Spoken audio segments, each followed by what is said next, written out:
ለጠቅላይ ሚኒስትር አብይ አህመድ ስለተበረከተችው የኤሌክትሪክ መኪና ምን የሚታወቅ መረጃ አለ?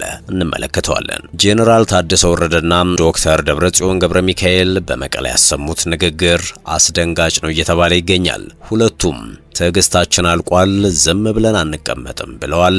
በዜናችን የምንመለከተው ጉዳይ ነው። ከዚህ ውጪ አዲስ አበባ የመጡት ፕሬዝዳንት ኤርዶዋን በአፍሪካ ቀንድ ዕጣ ፈንታ እጅግ ወሳኝና አሳሪ አቋም አንጸባርቀዋል። ኤርዶዋን የሶማሊላንድ ሀገርነት እውቅና ላይ ውሃ ቸልሰውበታል። እንመለስበታለን። ኢትዮጵያ ከሩሲያ በሚስጥር በልዩ ሁኔታ ገዝታ ስለታጠቀችው የሰው አልባ ጄት ዙሪያም ተጨማሪ መረጃዎችን የምናጋራችሁ ይሆናል። ሌሎችም ጉዳዮች እንዲሁ ተካተዋል። ጤና ይስጥልን ውድ ቤተሰቦቻችን እንዴት አላችሁ? የመረጃ ጥንቅራችን ሆ ተጀምሯል። በመግቢያችን ላይ ያነሳናቸው አበይት ነጥቦች ናቸው። ዝርዝር መረጃዎቻችን ደግሞ እንደሚከተለው የሚቀርቡ ይሆናል። እስከ መጨረሻው አብራችሁ እንድትቆዩ በአክብሮት ጋበዝን።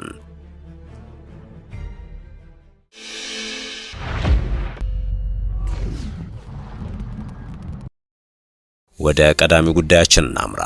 የተርኪየው ቶግ የኤሌክትሪክ መኪና ለጠቅላይ ሚኒስትር አብይ አህመድ በስጦታ ተበርክቶላቸዋል። የተርኪየው ፕሬዝዳንት ሬሲፕ ጣይብ ኤርዶዋን በኢትዮጵያ እያደረጉት ባለው ይፋዊ የሥራ ጉብኝት በተርኪየ የቴክኖሎጂ እድገት ታሪክ አዲስ ምዕራፍ የከፈተውንና የሀገሪቱ ኩራት የሆነውን ቶግ የተሰኘውን የኤሌክትሪክ መኪና ለጠቅላይ ሚኒስትር አብይ አህመድ በስጦታ አበርክተዋል። ይህ ስጦታ ከመኪናነቱ ባለፈ በኢትዮጵያና በተርኪየ መካከል ያለውን የቆየ ታሪካዊ ግንኙነትን ወደ ቴክኖሎጂና ወደ ዘመናዊ ኢንዱስትሪ ጋርነት ማደጉን የሚያሳይ ትልቅ ምሳሌ ተደርጎ ተወስዷል። ስጦታ የተበረከተው መኪና ዝም ብሎ ተራ ተሽከርካሪ ሳይሆን ተርኪየ በዓለም አቀፍ የኤሌክትሪክ መኪና ገበያ ውስጥ ተወዳዳሪ ለመሆን ያመረተችው የመጀመሪያው ሀገር በቀል ዘመናዊ መኪና ነው። መኪናው ሙሉ በሙሉ በተርኪየ መሐንዲሶች የተቀረጸና የተገነባ ሲሆን የሀገሪቱን የኢንዱስትሪ ብቃት ለዓለም ያስተዋወቀ ፕሮጀክት ነው። ቶግን ከመኪናነት ባለፈ እንደ ተንቀሳቃሽ ስማርት መሳሪያ ነው የሚታየው። የላቀ ሰው ሰራሽ አስተውሎት ወይም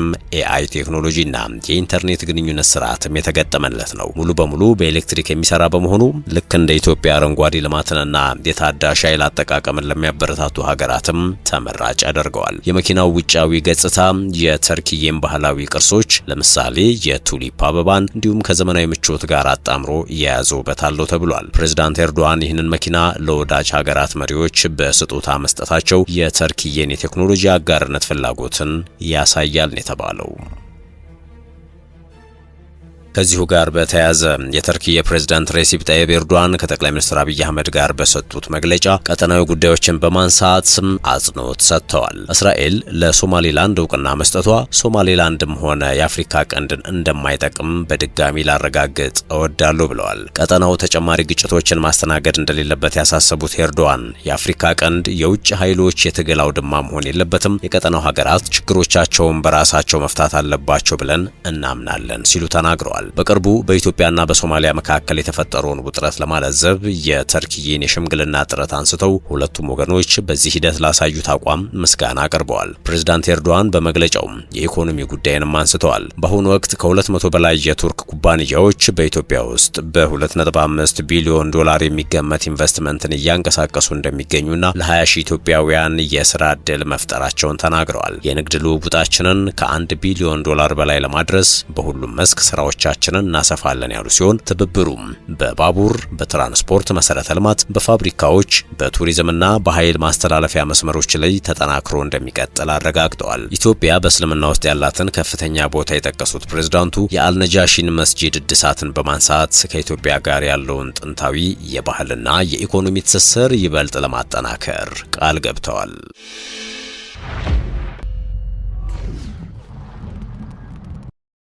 ወደ ሌላኛው ጉዳያችን አመራን። መከላከያ ይፋ ያደረገው ጥሪ።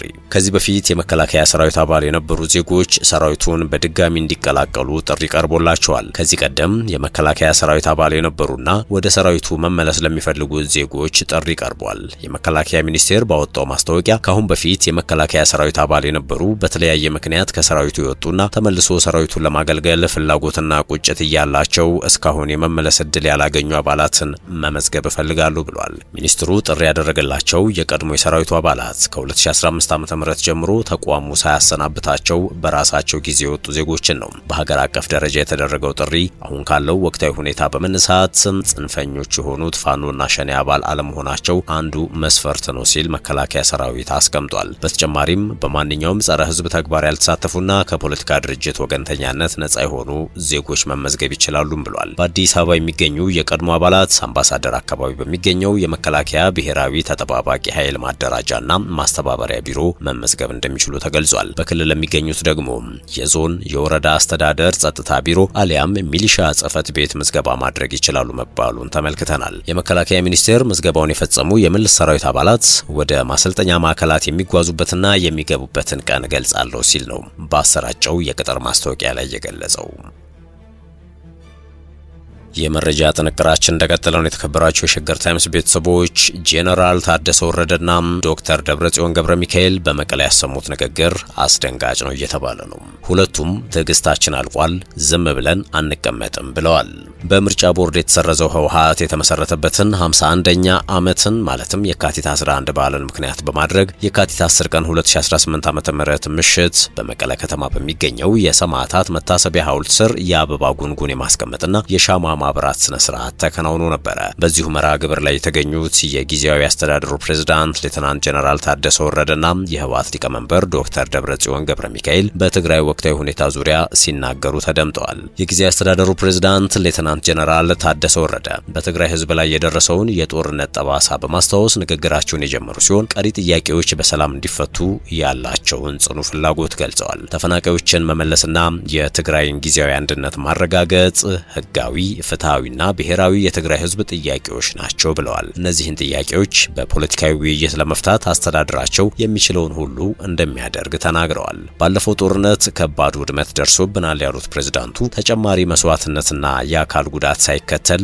ለቀሪ ጥያቄዎች መፍትሄ እንዲመጣ እንደሚሰሩም ነው የገለጹት። ሰላም ፈላጊነታቸው ድክመት እንዳልሆነ ሲያስረዱም ሰላም ፈላጊ ነን ማለት ግን ራሳችንን የመከላከል ፍላጎት የለንም ማለት አይደለም ብለዋል። የሚቻለንን ሁሉ ሰርተን ጦርነት በማስቀረት የተረበሸውን ህዝባችንን እንዲረጋጋ እንሰራለን ሲሉም ተደምጠዋል። በሌላ በኩል የህወሓቱ ሊቀመንበር ደብረጽዮን ገብረ ሚካኤል በፌዴራል መንግስቱ ላይ ጥብቅ የትችትና የክስ መልእክት ሰንዝረዋል። የፕሪቶሪያው የሰላም ስምምነት ከተፈረመ 3 ዓመታት ቢያልፉም ስምምነቱ በተሟላ መልኩ ባለመተግበሩም ህዝቡ አሁንም በመከራ ውስጥ ይገኛል ሲሉ ገልጸዋል። የፌዴራል መንግስት የሰላም ስምምነቱን በመጣስ በትግራይ ላይ ተኩስ ከፍቷል የሚል ክስም ሰንዝረዋል። በትግራይ ላይ ያንዣበበው አደጋ በውይይት የማይፈታ ከሆነ የትግራይ ህዝብ ህልውናውን ለማስቀጠል ወረራን የመመከትና ራሱን የመከላከል ግዴታ ውስጥ ይገባል ሲሉም አክለዋል። የሁለቱ መሪዎች ንግግር በትግራይ ክልልና በፌዴራል መንግስት መካከል ያለው ግንኙነት ዳግም ወደ ውጥረት እያመራ መሆኑን በግልጽ ይጠቁማል ተብሏል።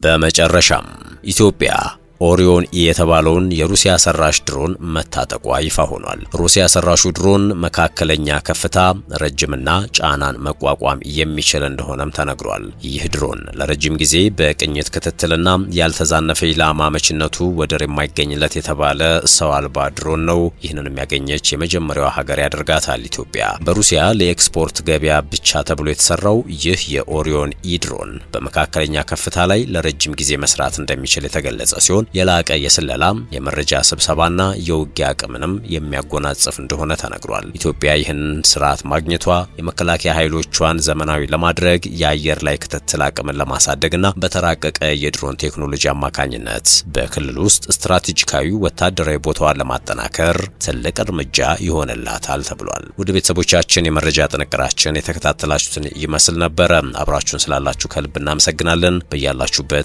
መልካም ጊዜ ተመኘን።